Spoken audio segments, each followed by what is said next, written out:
membangun kerja sama tim, ada 3 hal yang perlu kita perhatikan.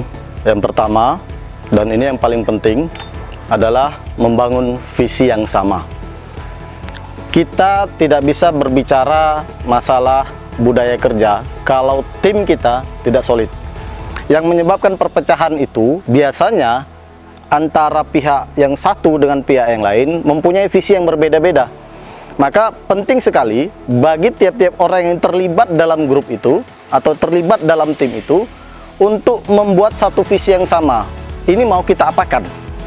Ya, sebagai contoh, ya, kita ingin menerapkan prinsip-prinsip 5R di bengkel agar nanti lulusan kita bisa menerapkan prinsip 5R ini ketika dia bekerja di dunia industri.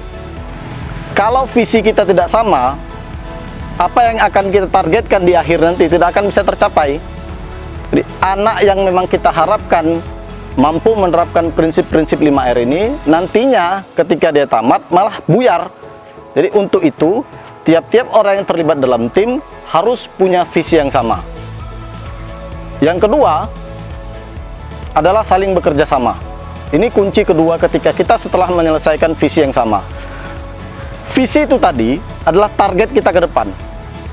Kemudian visi ini harus kita buat komitmen bersama. Dengan cara apa? Dengan cara saling bekerja sama. Antara pimpinan, bawahan, dan siswa ini harus bisa saling bersinergi untuk mengerjakan tiap-tiap tugas pokoknya agar tiap-tiap tugas pokok ini berjalan dengan baik. Kalau kita tidak bisa bekerja sama, tim kita akan bubar. Target kita tidak akan tercapai. Maka sangat penting bagi kita yang terlibat dalam itu untuk bisa bekerja sama dengan baik. Nah, yang berikutnya atau yang ketiga adalah komitmen. Tanpa komitmen, semua ini akan sia-sia.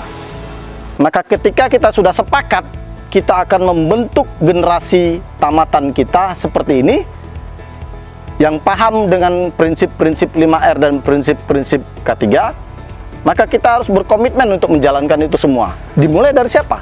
Dimulai dari guru. Maka guru harus bisa menunjukkan komitmennya dalam menjalankan prinsip-prinsip 5R dan prinsip-prinsip K3.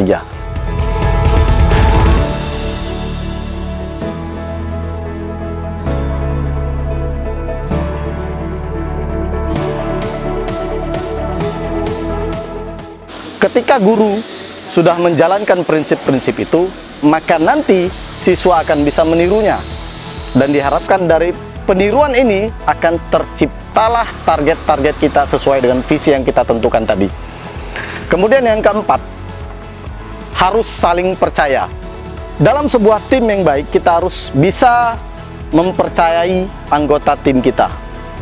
Disinilah perlu kebijaksanaan dari leader atau pemimpin tim. Pemimpin tim harus bisa membangun kepercayaan antara anggota dengan anggota lainnya. Kalau kita tidak bisa menciptakan kerjasama ini, kalau kita tidak bisa menciptakan kepercayaan ini, maka akan terjadi keretakan. Dan ingat, dalam sebuah tim, ketika keretakan terjadi, akan sangat sulit menyatukan kembali visi-visi itu, karena sudah tidak ada kepercayaan tadi.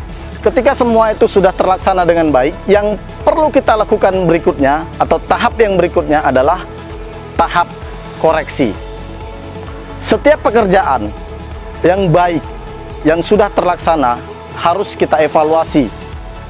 Apa yang kurang? Apa yang belum kita laksanakan?